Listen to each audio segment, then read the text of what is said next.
Siamo qui all'Istituto Enogastronomico Gallo, oggi una giornata particolarmente importante sull'accoglienza, ma anche giornata di Santa Lucia, dove abbiamo visto anche la preparazione di numerose pietanze con appunto la cuccia.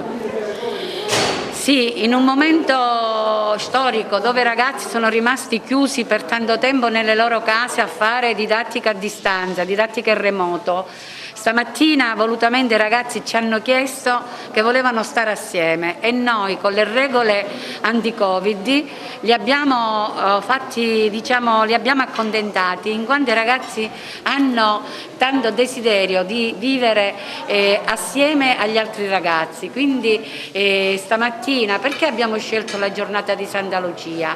Era come fare un paragone in un momento di carestia.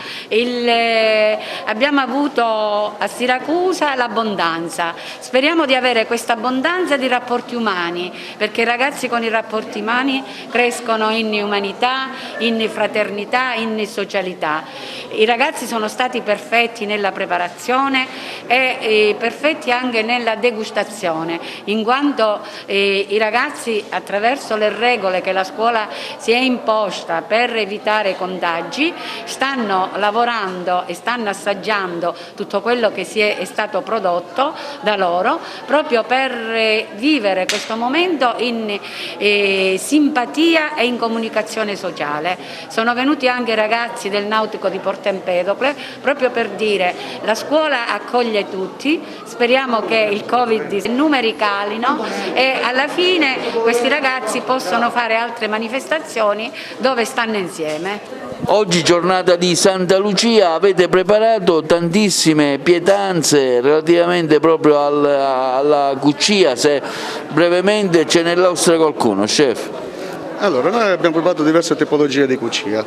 Praticamente abbiamo una cuccia salata, quindi soltanto grano, oppure cucina tradizionale diciamo tra i ceci e grano, questa è una cucina salata. Poi abbiamo fatto diverse versioni dolci, con la ricotta e scaglie di cioccolato e scorza d'arancia candita, poi abbiamo ancora con il bianco mangiare, questo è col bianco mangiare, con il cioccolato e poi ancora diverse tipologie di arancini sia con le classiche al ragù e quelle al burro e ancora arancini dolci, quindi con la crema di ricotta all'interno, scaglie di cioccolato e anche con cioccolato soltanto.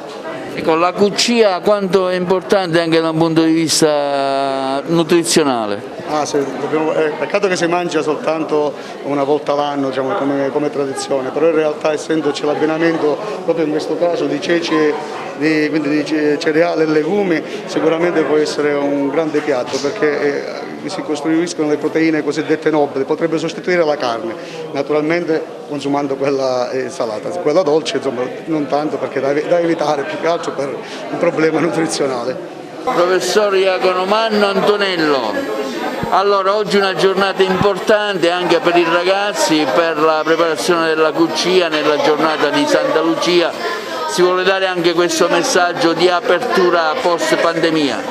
Esatto.